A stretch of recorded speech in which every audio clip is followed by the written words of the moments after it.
بسم اللہ الرحمن الرحیم الحمد للہ وکفا والصلاة والسلام علی سیدنا المصطفیٰ وعلی آلہ واصحابہ وبارک وسلم تسلیما کثیرا کثیرا طیبا مبارکا فیہ مبارکا علیہ کما یحب ربنا ویرضا رب اشرح لی صدری ویسر لی امری واحلل عقدۃ من لسانی یفقہوا قولی اما بعد۔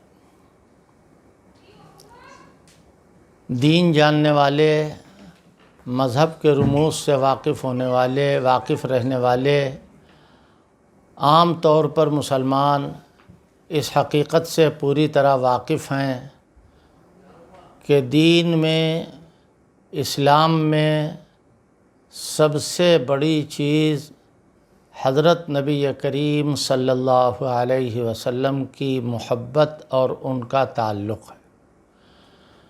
اللہ کی توحید کے بعد حضور پاک صلی اللہ علیہ وسلم کی اطاعت ہر ایک مسلمان کے لیے بہت بڑی نعمت ہے۔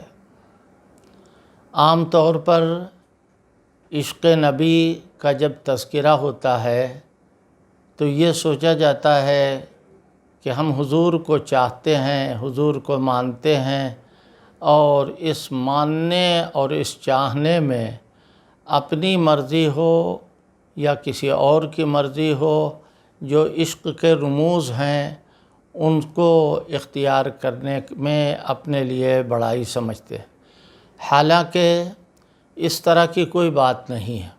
حضرت نبی کریم صلی اللہ علیہ وسلم کا عشق اور تعلق بالکل اللہ کی طرف سے متعین اصولوں کی بنیاد پر ہے۔ حضور کو چاہنے کا عام طور پر عشق کا مطلب جو لیا جاتا ہے اس سے الگ ہٹ کر حضور کو ماننے کا خاص طریقہ یہ ہے کہ آپ کا کہنا مانا جائے۔ آپ کے کہنے پر جو آدمی چلے گا وہ سب سے زیادہ حضور کا چہیتا اور حضور کو چاہنے والا ہوگا۔ اس طرح کی اگر فکر پیدا ہو تو اس مضمون کو سمجھنے میں بڑی آسانی ہوگی۔ ہم دیکھتے ہیں کہ پوری امت میں سب سے زیادہ حضور کے ماننے والے، حضور کے چاہنے والے، حضور سے تعلق رکھنے والے حضرات صحابہ اکرام رضوان اللہ تعالی علیہم اجمعین ہیں۔ صحابہ اکرام نے پورا مفہوم عشق و محبت کا سمجھا ہے اور سمجھ کے اس کو اپنایا ہے۔ جو باتیں اب آنے والی ہیں ان پر غور فرمایا جائے تو یہ حقیقت پوری طرح واضح ہوگی۔ اللہ کے پیغمبر نے جو فرما دیا وہ دل و جان بن گیا، حضور نے جو فرما دیا وہی چاہت بن گئی۔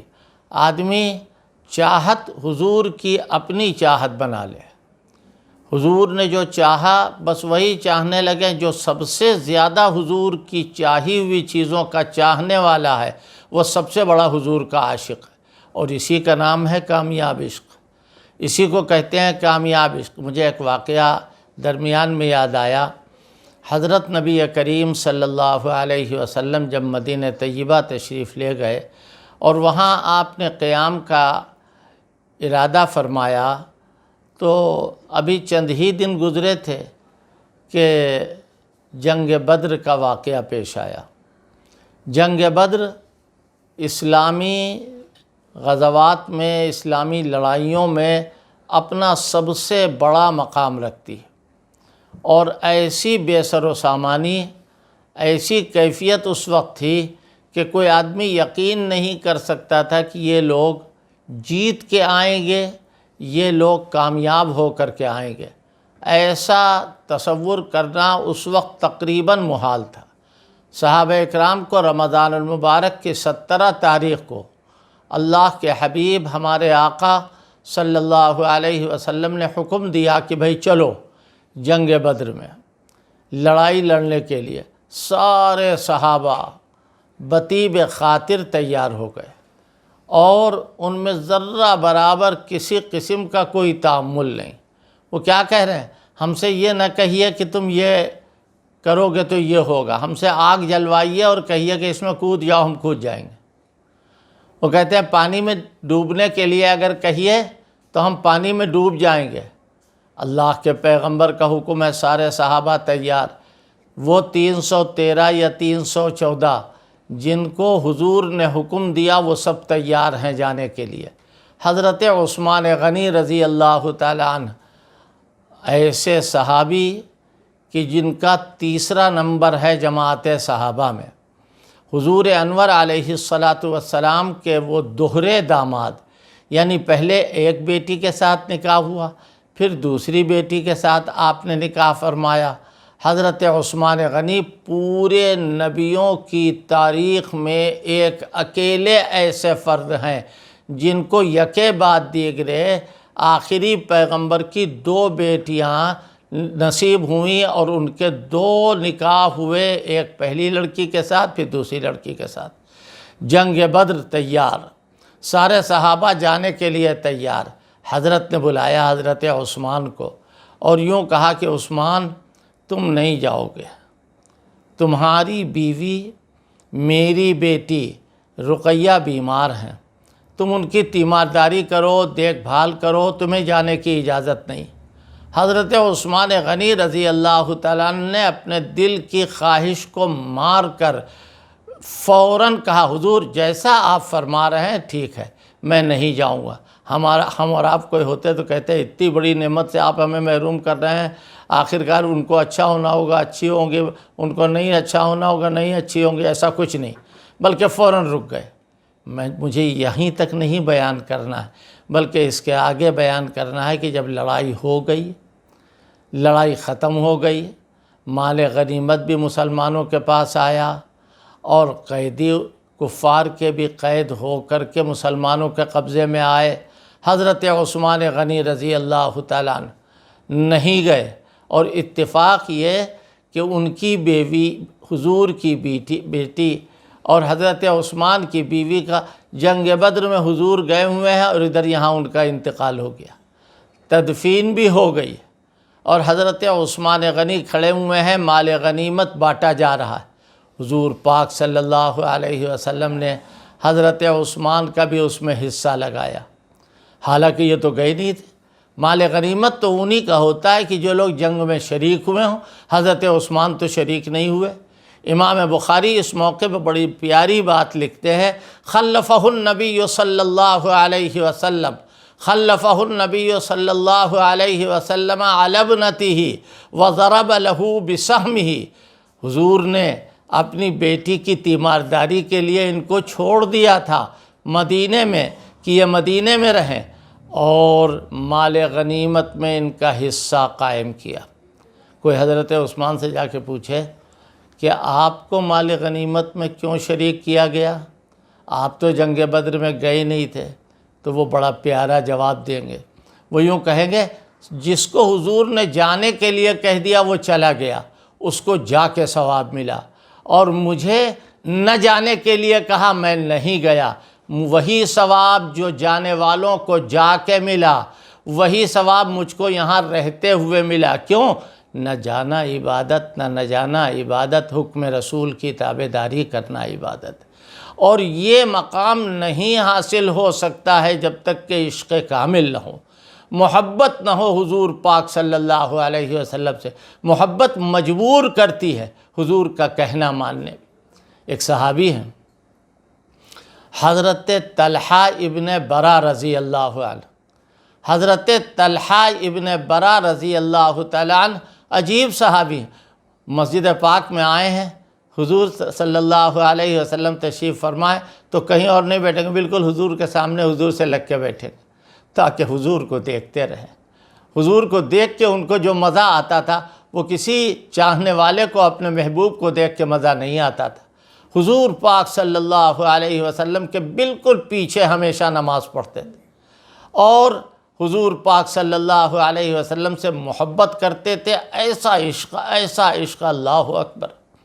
حضرت طلحہ ایک دن نماز میں نہیں آئے، حضور کو تشویش ہوئی کہ یہ تو نماز میں میرے پیچھے کھڑے ہوتے تھے، کیا بات ہے، کیا ان کا انتقال ہو گیا؟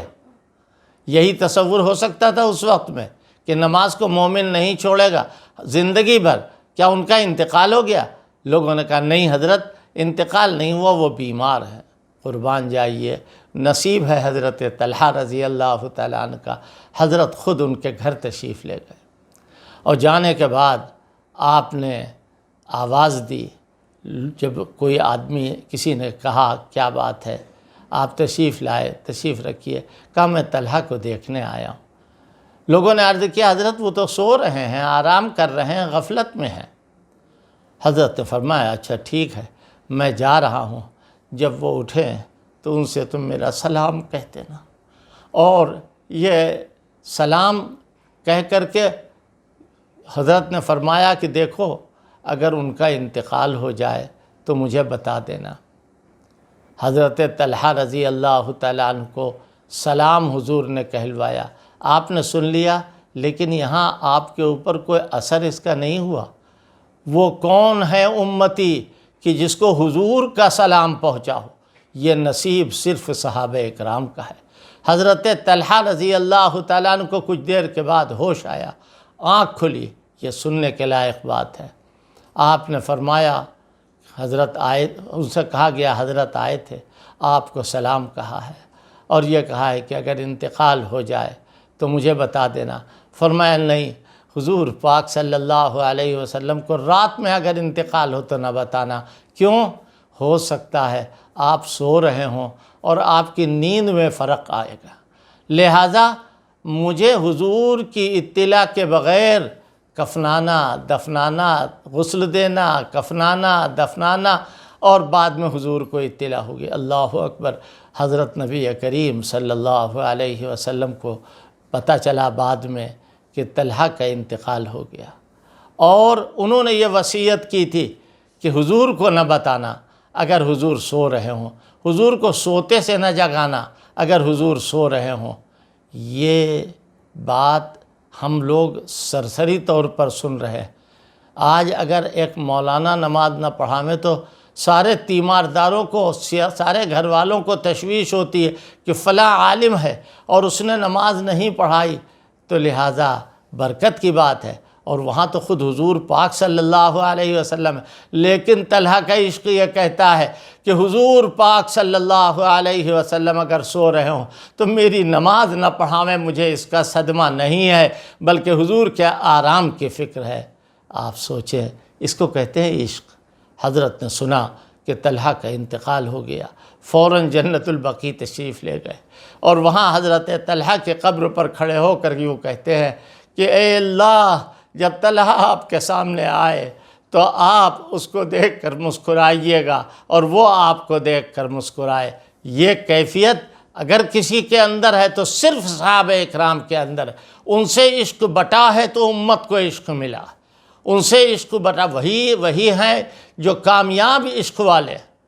حضرت نبی کریم صلی اللہ علیہ وسلم ہوں موجود یا نہ ہوں موجود، جس کام پہ لگا دیا اس کام پہ لگے ہوئے۔ آپ دیکھیں وحشی کون ہے؟ حضرت حمزہ کو قتل کرنے والے، حضرت حمزہ عم نبی، عم پیغمبر، اور کون؟ جن کو سید الشہداء کہا گیا ہے۔ تمام صحابہ اور اہل بیت میں کوئی نہیں ہے حضرت حمزہ کے علاوہ جسے سید الشہداء کہا جائے۔ حضرت نبی کریم صلی اللہ علیہ وسلم کو بے انتہا محبت تھی، اور حضرت طلحہ نے جو کارہائے نمایاں انجام دیے وہ باقی رہنے والے۔ حضرت طلحہ رضی اللہ تعالیٰ عنہ، حضرت حمزہ رضی اللہ تعالیٰ عنہ جو ہیں وہ اس وقت شہید ہو چکے ہیں، اور ان کا کلیجہ چبایا جا رہا ہے۔ اس کا سبب کون؟ وحشی۔ ایک وقت آیا کہ وحشی نے اسلام قبول کرنے کا ارادہ کیا، حضرت کے پاس لائے گئے۔ حضرت نے فرمایا کہ وحشی تمہارا ایمان اور اسلام قبول ہے، لیکن دیکھو میرے سامنے نہ آنا۔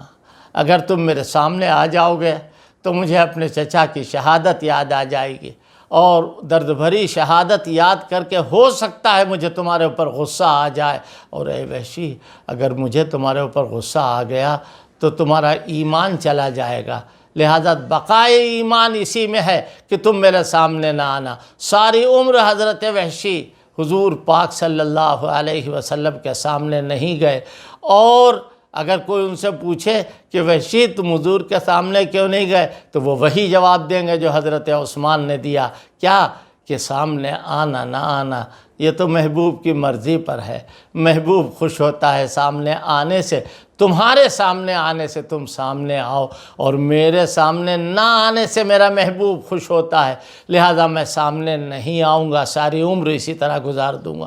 ایک دو واقعات احادیث میں، تاریخ میں نہیں ہیں، بلکہ ہزاروں واقعات ایسے ہیں۔ حضور پاک صلی اللہ علیہ وسلم کی کیفیت یہ ہے کہ آپ عشق کی تعلیم دے رہے ہیں اور محبت کی تعلیم دے رہے ہیں۔ کیا فرمایا؟ غالباً صحیحین کی حدیث متفق علیہ ہے، لا یؤمن احدکم حتی اکون احب الیہ من والدہ وولدہ والناس اجمعین۔ دیکھو تم پورے مسلمان نہیں ہو پاؤ گے جب تک کہ میری محبت تمہارے ماں باپ سے زیادہ نہ ہو جائے، تمہاری آل اولاد سے زیادہ نہ ہو جائے، حد یہ ہے کہ تمہاری جان سے زیادہ نہ ہو جائے، اس وقت تک تو۔ اور صحابہ اکرام نے اس کو کر کے دکھا دیا۔ صحابہ سے کہا، حضور پاک صلی اللہ علیہ وسلم نے کہا تہجد پڑھا کرو، وقت نہیں بتایا، کس وقت سے کس وقت تک پڑھو یہ نہیں بتایا۔ وہ ساری رات دن بھر کام کریں، دن بھر مزدوری کریں، ساری رات وہ تہجد کی نماز پڑھ رہے ہیں، کھڑے کھڑے گرنے لگے تو اپنے بال الگلی سے باندھ لیے کہ کہیں ایسا نہ ہو کہ گر پڑے۔ 1 سال کا عرصہ گزر گیا۔ 1 سال کے بعد خود اللہ کو رحم آیا اور اللہ فرماتا ہے ان ربک یعلم انک تقوم ادنی من ثلثی اللیل ونصفہ وثلثہ وطائفۃ من الذین معک۔ اللہ نے، اے پیغمبر، اللہ کو معلوم ہے کہ آپ تہجد کی نماز پڑھتے ہیں اور آپ کے ساتھ ایک جماعت نماز پڑھتی ہے۔ وہ جماعت کون ہے؟ صحابہ اکرام۔ انہوں نے پلٹ کے یہ نہیں کہا کہ ہم کو یہ کام ہے، ہم کو وہ کام ہے، ہم میں بیمار ہیں، بلکہ وہ پڑھتے رہے۔ سال بھر کے بعد حکم کیا نازل ہوا؟ فَاقْرَؤُوا مَا تَيَسَّرَ مِنَ الْقُرْآنِ، جتنے آسانی کے ساتھ پڑھ سکو پڑھ لو، باقی اور پڑھنے کی ضرورت نہیں ہے، پوری رات پڑھنے کی ضرورت نہیں۔ اس حدیث اور اس آیت کی روشنی میں سوال یہ پیدا ہوتا ہے کہ صحابہ نے خود کہہ دیا ہوتا کہ حضور آپ ہم کو حکم دے رہے ہیں، دن میں کام رہتے، اللہ فرما رہا ہے عَلِمَ أَن سَيَكُونُ مِنْكُمْ مَرْضَىٰ وَآخَرُونَ يَضْرِبُونَ فِي الْأَرْضِ وَآخَرُونَ يُقَاتِلُونَ فِي سَبِيلِ اللَّهِ فَاقْرَؤُوا مَا تَيَسَّرَ مِنْهُ۔ فَاقْرَؤُوا مَا تَيَسَّرَ کیا مطلب ہے؟ کہ جتنا آسانی کے ساتھ ہو سکے اتنا پڑھ لیا کرو، ساری رات تمہیں پڑھنے کی ضرورت نہیں۔ تو لہٰذا غور کرنا چاہیے کہ صحابہ کا عشق کہاں تک بڑھا ہوا ہے۔ حضور کا کہنا مانے، اپنی جان کی پرواہ نہیں، اپنی آل اولاد کی پرواہ نہیں۔ ایک صحابیہ ہیں، حضرت کی خدمت میں حاضر ہوئیں اور آنے کے بعد انہوں نے عرض کیا، ایک گود میں چھوٹا سا بچہ ہے کہ حضرت آپ اس کو لیتے جائیے اپنے ساتھ جہاد میں۔ حضرت نے فرمایا بھئی یہ کیا کرے گا، مصیبت بنے گا میرے اوپر اگر؟ تو کہا کہ نہیں، آپ اپنے ساتھ لیتے جائیے، ہم اس لیے تھوڑے بھیج رہے کہ یہ تلوار چلائے گا، ہم اس لیے تھوڑے بھیج رہے کہ یہ تیر چلائے گا۔ حضرت جب آپ پر وار ہونے لگے گا تو اس وقت میں آپ اس بچے کو آگے کر دیجیے گا، اس کی بوٹی بوٹی الگ ہو جائے، اس کے ٹکڑے ٹکڑے ہو جائیں، لیکن آپ کے اوپر ایک خراش نہ آئے۔ اسے کہتے ہیں محبت، اسے کہتے ہیں عشق، اسے کہتے ہیں کامیاب عشق۔ حضرت طلحہ رضی اللہ تعالیٰ عنہ، کون حضرت طلحہ؟ جو عشرہ مبشرہ میں ہیں، وہ کھڑے ہوئے ہیں اور جنگ احد میں ایک ایسا موقع آیا کہ حضور کے اوپر سارے دشمن ٹوٹ پڑے، ایک دم سے ٹوٹ پڑے، اور وہ حضرت طلحہ ایک ڈھال ہاتھ میں لیے ہوئے ہیں اور اس پر تیروں کو روک رہے ہیں۔ اچانک اللہ کو امتحان لینا مقصود ہے، تیروں کو روکتے روکتے اچانک ڈھال ہاتھ سے چھوٹ گئی۔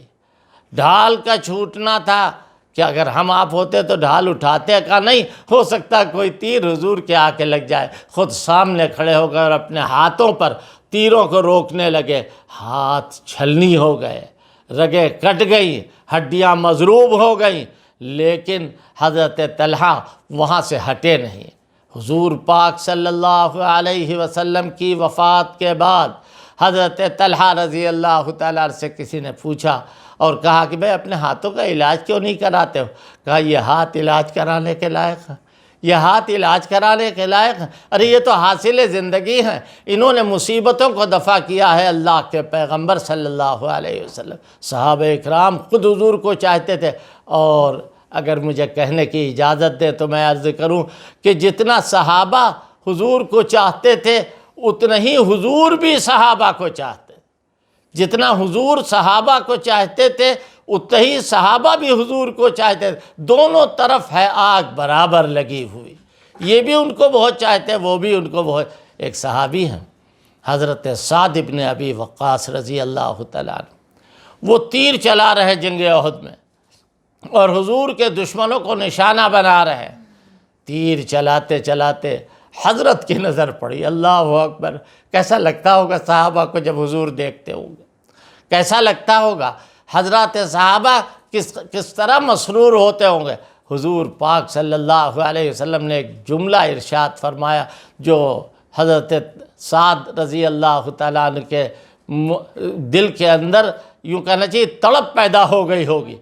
فرمایا یا سعد ارم فدا کا ابی و امی، اے سعد تم اسی طرح تیر چلاتے رہو، محمد کے ماں باپ تم پر قربان ہو جائے۔ حضور اپنے بارے میں فرما رہے میرے ماں باپ تم پر قربان ہو جائے، تم اسی طرح تیر چلاتے رہو۔ اس عشق کو عشق کامیاب عشق کہا جاتا ہے۔ یہ عشق ہے حضور پاک صلی اللہ علیہ وسلم کا، وہ کسی کو خاطر میں لانے کے لیے تیار نہیں، خاطر میں لانے کے۔ ایک مرتبہ جنگ احد کے موقع پر، غالباً جنگ احد کے موقع پر ایک صحابی ہیں، وہ حضور پاک صلی اللہ علیہ وسلم کو دیکھ رہے ہیں اور ادھر سے کافروں کی یلغار ہے، وہ حضور کو لے کر کے اوندھے بیٹھ گئے اور تاک سارے جان سے حضور کو ڈھانپ لیا۔ یہ کون ہیں؟ تیر لگ رہے ہیں، تلواریں چل رہی ہیں، جسم چھلنی ہو رہا ہے، لیکن حضور پاک صلی اللہ علیہ وسلم کو بچا رہے ہیں۔ ایک تلوار حضور کے ہاتھ میں، اور فرمایا آج یہ تلوار اس کو دوں گا کہ جو اس تلوار کا حق ادا کرے گا۔ سارے صحابہ، حضرت صدیق اکبر، حضرت فاروق اعظم، حضرت عثمان غنی، حضرت علی مرتضیٰ رضی اللہ عنہم اجمعین، یہ سارے موجود ہیں۔ حضرت ابو دجانہ آئے اور آ کر کے آگے بڑھے کہ حضرت یہ تلوار مجھے دے دیجئے، میں اس کا حق ادا کروں گا۔ اللہ اکبر، حضور نے مسکرا کے دیکھا حضرت ابو دجانہ کی طرف اور وہ تلوار آپ نے ان کے حوالے کی اور یوں فرمایا کہ جاؤ۔ تو حضرت ابو دجانہ اس وقت میں اینٹ کے چل رہے ہیں، سینہ تان کے چل رہے ہیں۔ اللہ اکبر، حضور کی دی ہوئی تلوار ان کو ملی ہے، یہ اینٹ کے چل رہے۔ صحابہ نے کہا ابو دجانہ اکڑ کے چل رہے ہیں۔ فرمایا حق ہے ان کو اکڑ کے چلنے کا، ان کے ہاتھ میں حضور کی تلوار ہے۔ ساری دنیا کے لیے اینٹ کے چلنا منع ہے، لیکن ابو دجانہ کے لیے اس وقت اینٹ کے چلنا ثواب ہو گیا، اس لیے کہ وہ حضور کی محبت میں۔ پھر کیا ہوا؟ وہی ہوا جو ہونا چاہیے، سارا انہوں نے اپنا زور ختم کر دیا حضور پاک صلی اللہ علیہ وسلم کی چاہت پر۔ ایک دو باتیں ہوں تو کہی جائیں، حضور پاک صلی اللہ علیہ وسلم کا تعلق جن جن صحابہ اکرام کے اندر تھا اور پوری جماعت کے اندر بدرجہ اتم موجود تھا، وہ سب اپنے مارے جانے پر خوش ہوتے تھے۔ کوئی حدیث ہو تو آدمی کہے یہ تو حدیث ہے، قرآن کہہ رہا اور بڑی پیاری بات کہہ رہا ہے، اس سے عشق کا ایک ایسا تصور سامنے آتا ہے۔ فرمایا من المؤمنین رجال صدقوا ما عاہدوا اللہ علیہ، من المؤمنین رجال صدقوا ما عاہدوا اللہ علیہ، فمنہم من قضى نحبہ ومنہم من ينتظر وما بدلوا تبدیلا۔ ایسے لوگ بھی ہیں کہ جن کی مرادیں پوری ہو چکی ہیں اور باقی جن کی مرادیں پوری نہیں ہوئی ہیں، جن کی ابھی جان باقی ہے، جن کی ابھی سانس چل رہی ہے، وہ اس انتظار میں ہیں کہ کب وقت آئے اور کب حضور پاک صلی اللہ علیہ وسلم کی معیت میں ہماری جان آفری کے سپرد ہو جائے۔ ہم زندہ نہیں رہنا چاہتے ہیں، حضور کے حکم پر اپنی جان دینا چاہتے ہیں، اپنے آپ کو ختم کر دینا چاہتے ہیں۔ اس عشق کو کامیاب عشق کہا جائے۔ حضور پاک صلی اللہ علیہ وسلم کی محبت، اللہ اکبر۔ روضہ پاک پر آپ گئے ہوں گے، بہت سارے ہمارے سننے والے بھائی گئے ہوں گے مدینہ طیبہ، اللہ پاک آپ کو بار بار لے جائے، اللہ پاک وہاں کی سعادتیں عطا فرمائے۔ کبھی روضہ پاک پر کھڑے ہوئیے اور کھڑے ہو کے اپنے دل پر ہاتھ رکھیے اور یہ سوچئے دل میں کیا کیا امنگیں ہیں، کیا کیا تڑپ ہے۔ حضور پاک صلی اللہ علیہ وسلم کے جناب میں ایک امتی سلام پڑھ رہا ہے۔ اگر کوئی کہے کہ اس وقت کوئی بے ادبی، تو بے ادبی کا تصور تک نہیں ہے۔ حضور کی طرف پیٹ کر کے کھڑے ہو جاؤ تھوڑی دیر کے لیے، کہا نہیں، پیٹ کر کے نہیں کھڑے ہوگے، سلام پڑھ رہے ہیں۔ سلام پڑھتے پڑھتے اچانک اذان ہو گئی۔ اب اذان میں کیا کریں؟ اب اس موقع پر بھی عشق رسول کام آ رہا ہے۔ وہ فوراً پیٹ کر کے کھڑے ہو گئے اور قبلے کی طرف انہوں نے منہ کر لیا۔ کاہے کے لیے؟ اس لیے کہ اذان ہو گئی۔ حضور کی مرضی یہ ہے کہ اذان کے بعد نماز جو پڑھی جائے وہ کعبے کی طرف پڑھی جائے۔ اس طرف سے ہٹ گئے وہ۔ ایک صحابی آئے، صحابی نہیں ایک تابعی آئے، اور آنے کے بعد وہ حضرت کے دروازے پر کھڑے ہوئے، حضرت کی چوکھٹ پر کھڑے ہوئے اور سلام پڑھ رہے ہیں۔ سلام پڑھتے پڑھتے اچانک انہوں نے ایک شعر پڑھا اور کیا کہا؟ نفس الفداء لقبر انت ساکنہ، نفس الفداء لقبر انت ساکنہ، فیہ العفاف وفیہ الجود والکرم۔ میری جان قربان ہو جائے، میری جان قربان ہو جائے اور میں آپ کے اوپر سے فدا ہو جاؤں۔ اور یہ کہہ کر کے یہ ایسے ہی انہوں نے شعر ختم کیا، یقین جانیے اسی وقت زمین پر گرے، ذرا سا تڑپے اور ختم ہو گئے، ذرا سے تڑپے اور ختم ہو گئے۔ کیا ہوا؟ آیا پروانہ، گرا شمع پہ، جل بھی مرا۔ تم ابھی تک سوچ رہے ہو کہ محبت کیا ہے؟ تم ابھی تک پوچھا بلبل سے کسی نے درد فرقت کا علاج، پوچھا بلبل سے کسی نے درد فرقت کا علاج، شاخ گل سے گر پڑی، تڑپی تڑپ کر مر گئی۔ اللہ اکبر۔ آج یہ شعر اگر آپ کو موقع ملے عشاء کی نماز کے گھنٹہ بھر کے بعد تو ذرا دیکھیے گا، جالی کے اوپر لکھا ہوا ہے نفس الفداء لقبر انت ساکنہ، فیہ العفاف وفیہ الجود والکرم۔ حضور پاک صلی اللہ علیہ وسلم کی محبت اگر بیان ہوگی تو صحابہ اکرام کی زندگی میں ملے گی۔ اگر آپ کا عشق بیان ہوگا تو صحابہ اکرام کی، اور پھر صحابہ اکرام کے بعد اللہ اکبر، مجھے یاد آیا ہمارے شیخ، ہمارے استاد حضرت مولانا زکریہ رحمۃ اللہ علیہ، اللہ تعالیٰ ان کی قبر کو نور سے بھر دے، مہاجر مدنی۔ میں خود ساتھ میں ہوں، غالباً سن 1976 کا واقعہ۔ میرے ساتھی ہیں مولانا حبیب اللہ جو شیخ کے خادم ابھی بھی مدینہ منورہ میں ہیں، اللہ پاک ان کو سلامت رکھے۔ میں نے مولانا حبیب اللہ سے کہا کہ شیخ جس وقت سلام پڑھنے کے لیے جائیں مجھے بھی بتا دینا۔ ایک دن کے بعد جہاں شیخ ٹھہرے تھے وہیں برابر والے کمرے میں میں رکا ہوا تھا۔ حضرت شیخ کے لیے وہ آئے 2 بجے رات میں کہ اٹھو اٹھو چلو جلدی سے وضو کرو، حضرت سلام پڑھنے جا رہے ہیں۔ اس زمانے میں مسجد نبوی بند ہو جاتی تھی اور محراب نبوی کے آگے جو دیوار آج کل اٹھی ہوئی ہے، یہ دیوار کے بعد روڈ تھا، سڑک تھی، تو مسجد تو بند ہے۔ مواجہ شریفہ کے سیدھ میں باہر مسجد کے حضرت شیخ کا گدہ بچھایا گیا، شیخ بیٹھے۔ اتنے میں ایک آدمی آ رہا ہے اور اس نے 100 ریال یا 10 ریال یا 20 ریال، یہ یاد نہیں کتنے، نکال کر کے شیخ کو دینے کا ارادہ کیا۔ ہم لوگوں نے منع کیا، کیا کر رہے ہیں؟ شیخ نے فرمایا نہیں، اسے دینے دو، میں مدینے کا بھیکاری ہوں، لہذا مدینے کی بھیک مجھے مل رہی ہے۔ یہ عجیب و غریب واقعات کاہے کے لیے؟ حضور کی چاہت، ان کا عشق کامیاب ہوا، انہوں نے لاتعداد مرتبہ درود شریف پڑھا۔ حضرت امام اہل سنت مولانا عبدالشکور فاروقی رحمۃ اللہ علیہ، اللہ تعالیٰ کی مہربانی سے ان کو بھی اس زمانے میں 7-8 حج پوری زندگی میں نصیب ہوئے۔ ایک مرتبہ گئے مدینہ منورہ، جا رہے ہیں تو راستے میں ایک جگہ رک کر کے حضرت اونٹوں پہ جاتے تھے، حضرت نے اپنے سارے بدن میں تیل لگایا اور تیل لگا رہے ہیں۔ حضرت کے ایک معتقد، ایک حضرت کے فائدہ اٹھانے والے حضرت سے موجود تھا، کہا حضرت معمول کے خلاف ہے، آپ تو اپنے بدن میں تیل نہیں لگاتے ہیں، آج کیسے لگا رہے ہیں؟ فرمایا میں اس لیے لگا رہا ہوں کہ مدینے جا رہا ہوں، اور مدینے کی خاک اڑے میرے اوپر پڑ جائے اور جم جائے میرے جسم کے اوپر، اس لیے میں تیل لگا رہا ہوں۔ آپ غور کریں، یہ عشق نبی، یہ حضور پاک صلی اللہ علیہ وسلم کی چاہت۔ بس اخیر میں 2 لفظوں میں ایک بات عرض کر دوں، وہ یہ کہ چاہت پیدا کرتی ہے اطاعت۔ اگر کسی کو چاہت نہ ہو تو اطاعت نہیں، اور اطاعت اصل دین ہے، اطاعت اصل دین ہے۔ حضور پاک صلی اللہ علیہ وسلم کا کہنا ماننا، جو جتنا زیادہ کہنا ماننے والا ہے وہ حضور پاک صلی اللہ علیہ وسلم کا سب سے زیادہ بڑا عاشق ہے۔ صحابہ کے بعد سارے بزرگان دین میں حضور کا تعلق، حضور کی چاہت، حضور سے ملاقات، حضور سے کو خواب میں دیکھنے کی تمنائیں ہر ایک امتی کے اندر پائی گئی ہیں۔ خاص طور پر وہ جو محدثین ہیں، جو علماء ہیں، علماء راسخین ہیں، ان سب لوگوں کو حضور کی محبت کے بغیر کچھ بھی نہیں ہو سکتا۔ آج ہم مدینے سے محبت کرتے ہیں، کیوں بھائی؟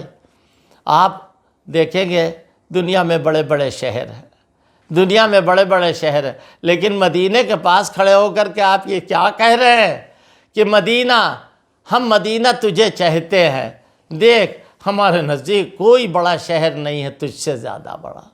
ہمارے نزدیک کیوں؟ امریکہ اور لندن اور نہ معلوم کون کون بڑے بڑے ملکوں میں، کہا کچھ نہیں، ہمارے محبوب جہاں رہتے تھے وہ جگہ سب سے بڑی جگہ ہے، وہ شہر سب سے بڑا شہر ہے۔ کسی نے کہا ہے اپنے محبوب کے بارے میں، لیکن وہ تو انہوں نے ایسے ہی کہا، اگر حقیقتاً کسی پر فٹ ہے تو مدینے کے اوپر امر علی الدیار دیار لیلا اقبل ذا الجدار و ذا الجدارا، کیا کہہ رہے ہیں کہ ہم تو لیلا کے گھر کو سب سے بڑی چیز سمجھتے ہیں۔